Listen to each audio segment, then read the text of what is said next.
I am bulking, I'm still eating clean, lean meats.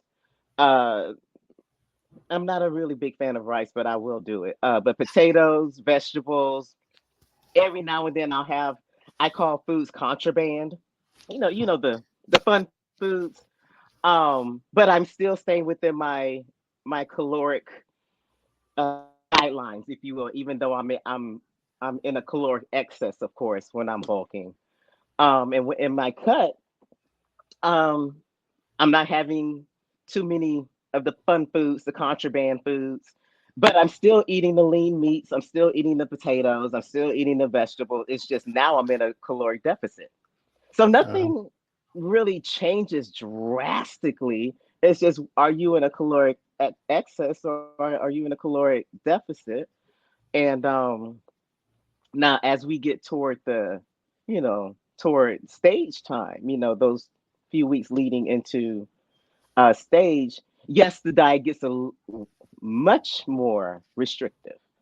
Things have to be cut out. The carbs go down significantly. So, the potatoes are out, things like that. But my meats are still very lean. I mostly consume the white fishes toward the very end. But it's not a lot of. I don't think it's crazy. As far as the food, it's not like we're eating things that people aren't familiar with. mhm. It's good. You have to keep count of your macros, your diet.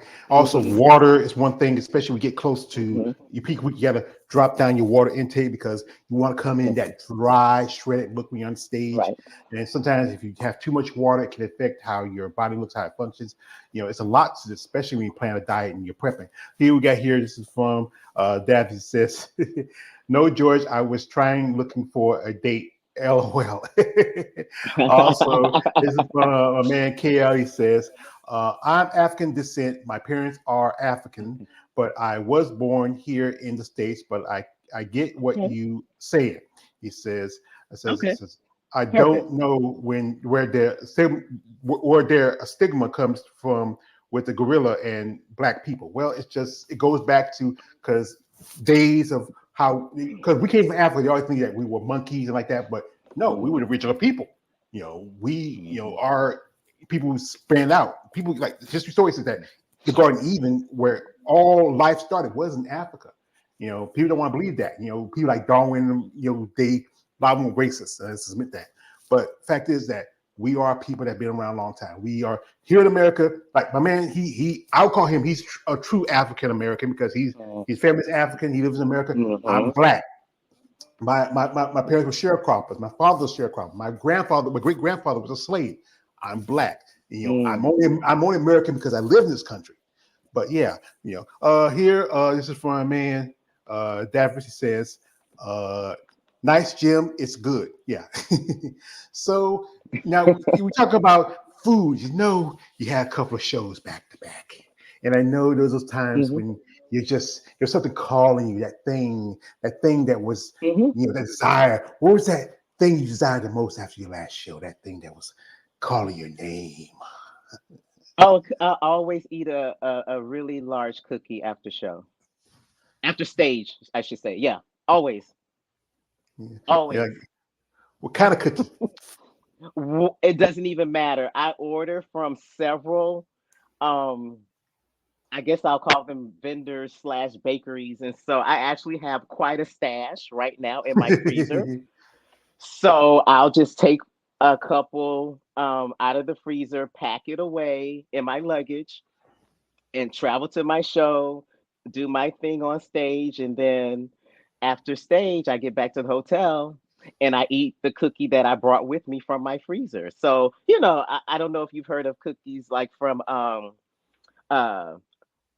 OCD cookies, PDX cookies, um, gosh, Hey Sweetie cookies. Oh gosh, oh Buckeye brownies. I've heard You those. know, Yeah, yeah, I heard of okay, those. okay. So yeah, I'm a bit of a consumer. And so I just save some stuff up and just kind of pick at it and take it with me per show, and that's my thing. After stage, I'll eat a cookie. and it's usually a very large cookie. Mhm. Yeah, somebody that's a follow. We interviews we talk about. There are a lot of bodies with foodies, but sometimes there was like always issue with food because some. That's why some people got bodybuilding because abusing food, being either overweight, being Mhm. either bulimic or being anorexic. Food is a tool, but at the same time can be a weapon Mhm. for or against a bodybuilder. Mhm. But people gotta understand it takes that food to grow. You're in a It division does. where you don't need that much growth, but just want to bring in the conditioning, you're developing. You talk about your bulking time as you grow and you process yourself as your body finds the right stuff that gets you to that next level. Mhm. So, as a competitor, what you think you would need more for you to, you compete in open? What we think will help you get to that like top five, top three spot? Um, what I can only go by, I shouldn't say that. Based upon the feedback I have received thus far, I know I still need to put some size on my back. I know I still need to do a little bit more work to give it a more of a 3D effect. Um, so far, that's been my feedback. But for me, I'm trying to improve everything. I'm trying to still, uh, have more of a cap on my shoulders. My tying, my hammy tying is usually pretty good, but I'm not gonna sleep on that. I'm gonna, keep, working on that. I did improve the sweep in my quad, so I want to make sure that I don't want to get too big in my legs because that's when we start creeping into other divisions. But I don't want to lose it either. So I'm trying to improve everything. And as well as if I grow my back, I'm thinking my V taper will improve because that also needs to be, you know, because I need to, bring in my waist, but that has a rate. That has a limit. You can only get your waist so small, and then genetics will kick in, and then you can't go any smaller. And so that means, okay, well, that means I need to grow my back so that I create that illusion. Yeah, it's a Hmm. process. I said again, and Hmm. there's a lot of work to it. I know your coach he's working with you, try to figure out Hmm. the right plan and what you can use, and it's just so much to it. People don't realize everything in this sport. It encompasses itself: the training, the diet, Hmm. recovery, sleep. I mean, it's just so much to it, and that's the thing why people don't understand it. Like you talk about your mother. What was your mother's thought when you saying, "Mom, I'm going to be a bodybuilder. I'm going to compete"? Oh gosh, she was very concerned. Um, excuse me, and she still is concerned. I'll be very honest with you. She um she is concerned because I am in a. This sounds exaggerated, but it is what it is. It feels sometimes as if I'm in a constant state of fatigue, but it's not like bad fatigue. It's just you work out every day, and to your point, you're tracking your food. There's so many factors that are playing into creating what we ultimately put on stage that it is mentally exhausting as well as the physical aspect of it. And so yes, I'm tired, and she doesn't like to hear that because as a mother, I'm only assuming because I don't have any kids, but I'm assuming that she doesn't like to hear that her child is seemingly always tired.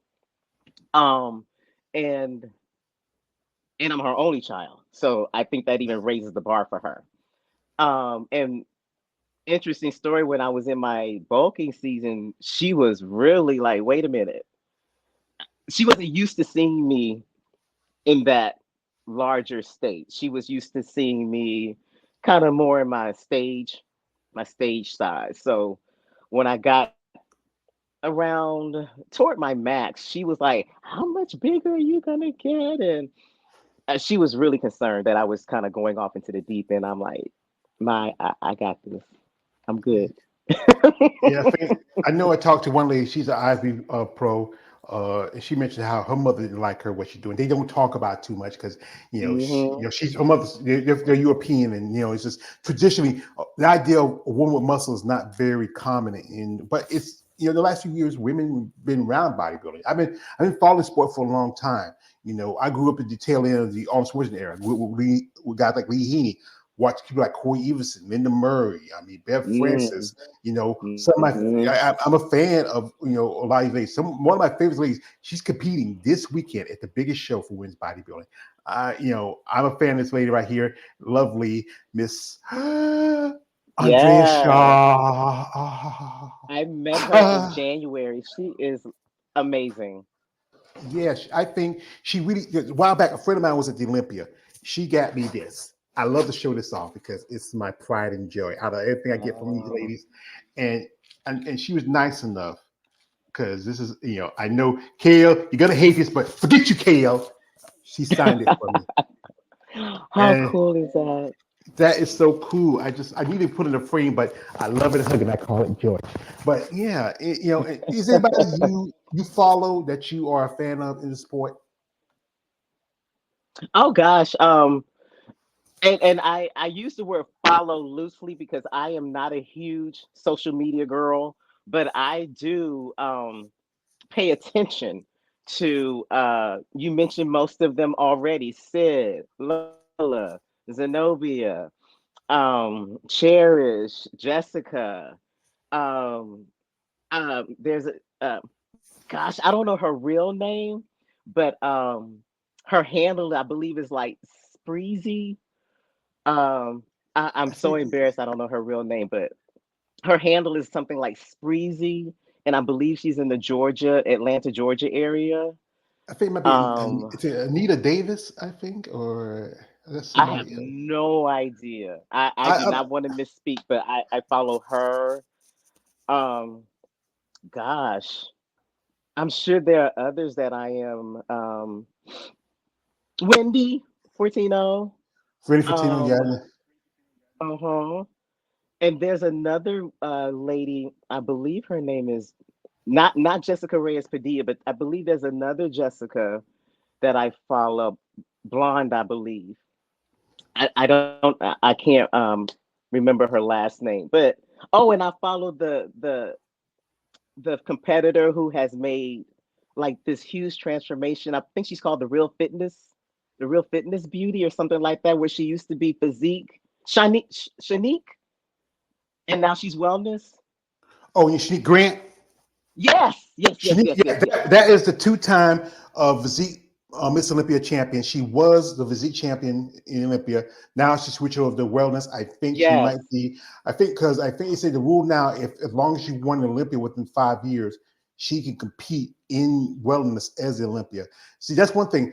When she was champion and did it switch out with Sarah Vilgas, I think it changed the vision a bit.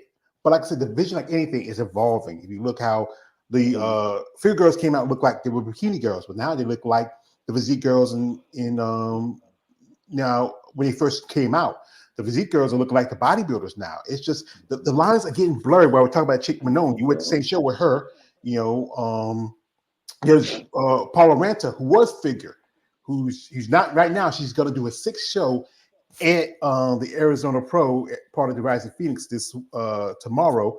She's Okay. 20. She's 25 years old. At 25, I remember I can run all day and all night, but that's a different thing. Wow. But yeah, it's just the evolution of every athlete as they grow and they change, and and Hmm. where people fit in. And as you know, figure, it's not part of the honor classic anymore. It's crazy because they say the money thing, but the fact is, if you can announce that you're going to shoot up the men's open to $200,000, you could. I know, come on, but it's all about it's a popularity. People want to see this popularity. I understand everybody likes the TNA divisions, that's wellness and bikini, but Bikini. y'all ladies, y'all put just as much work, even more. I mean, I'm gonna say women's body put a little more because I'm a women's bodybuilding fan, but I do respect your divisions. Like I even do content on. I really open my mind more into figure because I've done some interviews with women in figure. Also, some women in bikini. I even interview a lady who's a bikini pro, who's a doctor. She's actually a physician. Mm, And a that thing is, physician. Okay. yeah, it's thing is when you have a passion for a sport, so many people from different walk of lives get into it.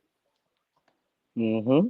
We do. And I was so bummed to hear that, figure was not part of the Arnold, as well as I believe women's physique is not part of it Yeah. anymore. So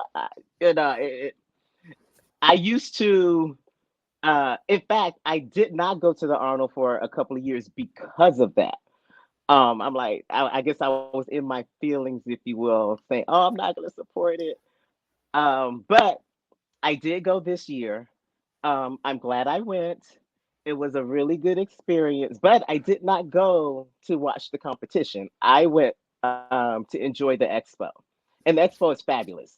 So, and I have no issues with returning to the Arnold. It's just my goal will not be, of course, to see the competition in and of itself.